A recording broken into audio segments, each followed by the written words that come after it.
Now let's discuss a very important activity from examination point of view, and in this activity we will learn how whenever a conductor is placed in a magnetic field, it experiences a force. Now as for the magnetic field, it is generated by a permanent magnet. So we have taken a horseshoe shaped permanent magnet, and the field will be from north pole to south pole. So you can see it is if it is going, the field will be considered as from north to south direction. There's an aluminum rod which has been hung in such a way that it is just perpendicular to the magnetic field. Now this is hung from the clamp stand with the help of wires connected to the battery and a switch. So what happens is, as you turn on the switch of the circuit, the current flows through the wire from A to B. You can see the terminals of the battery. The current will flow from positive terminal, and it is this end of the wire is connected to A side, A end of the rod, and it will flow towards the B end of the rod. As soon as you switch on the circuit, what do you see? You see that the rod swings. Now it is showing motion because there is a force acting on it. Please understand, as soon as the current flows through the rod, a rod behaves like an electromagnet. Now this electromagnet is placed in the magnetic field of a horseshoe shaped permanent magnet. So the two magnetic fields are going to interact with one another. So either there will be repulsion or there will be attraction. In either of the cases, there will be motion seen in the rod. We need to understand what force acts and what are the factors that decide the force acting on the rod. Very important thing to understand in this activity is that we have to place the conductor perpendicular to the magnetic field of the permanent magnet. If it is not so, then there will be no force acting on it. So that means the first condition for the force to act is that the field and the current need to be perpendicular to each other. And there will be no force acts on the conductor if it lies parallel to the field. So in that case, there is no force at all. And the force depends on the current. It depends on the amount of current, then the force will be more. The direction of the current will decide the direction of force. Then the second factor is magnetic field.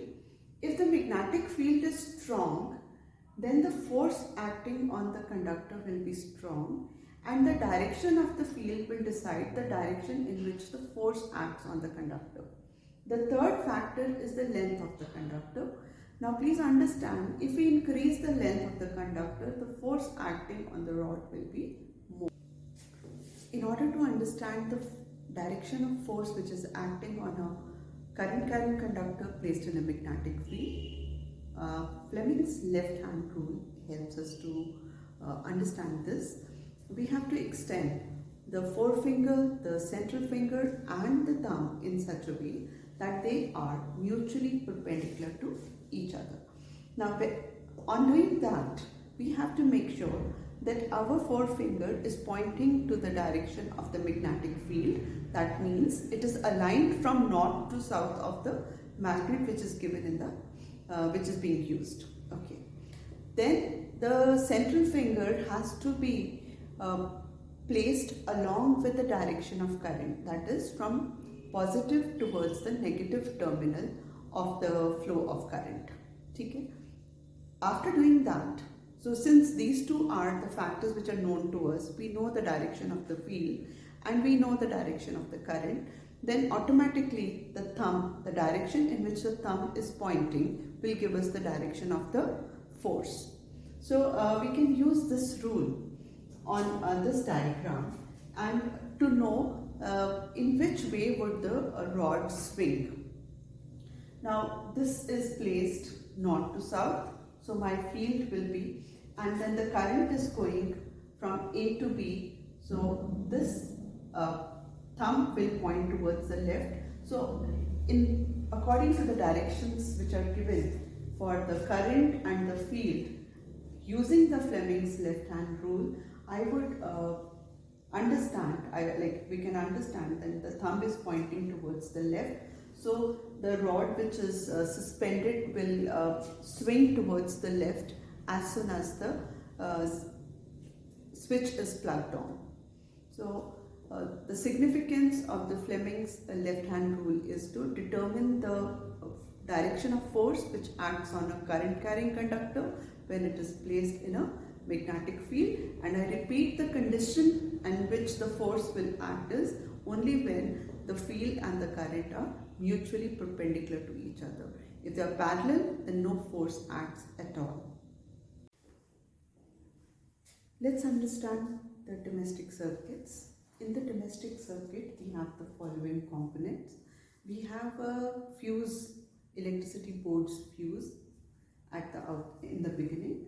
Then we have a meter which is installed to check how many units of electricity we are consuming, and we are supposed to pay bill for that. And then we have a distribution box which is inside our houses. These two, the fuse and the electricity motor, are generally put on the poles opposite our houses. The distribution box is inside, and we have the various devices connected in parallel so that they can be operated individually as per the requirement.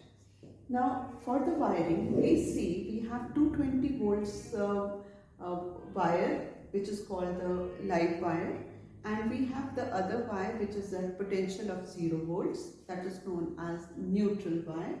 These two ensure the potential difference for the flow of current. Then we have the third wire, which is basically a safety device, so that if there is any extra current which is flowing through the circuit during the usage of an appliance, it can be directed towards the ground, making the appliance safe for the user. The first safety device I've talked about, that is the earthing, and then we have the other one, that is fuse. Now fuse is supposed to be the weak link in the circuit because it is made up of a wire which has got high resistivity and low melting point, and because of that what happens is whenever there is overdrawing of current or there is excessive flow of current, maybe because of increase in voltage, or let's say because we have put too many appliances together in a plug, we tend to do that, or we have there is a short circuiting, that is a live wire and a neutral wire coming in contact. It could be any of the reasons, but whenever there is excessive flow of current, the fuse wire gets heated up and it melts and breaks the circuit. And because of that, the gadgets are saved from damage, or the major outbreaks can be prevented. So it is a very good safety device that we have in the circuits. And apart from that, we have electricity meter which accounts for how much electricity we've used, and the meter billing is basically power multiplied by time. So energy consumed is calculated by multiplying the power with the time for which the appliance is used. The commercial unit for energy consumed is kilowatt hour, and because the power of the appliances is taken in kilowatts and the usage is accounted for in terms of hours. Now SI unit for energy used is basically joule. When a device of 1 watt is used for 1 second, it will draw 1 joule of energy, and 1 kilowatt hour is equal to 3.6 into 10 raised to power 6 joules. And as we understand this, we come to the end of this topic, that is magnetic effects of current. I hope you found the videos useful.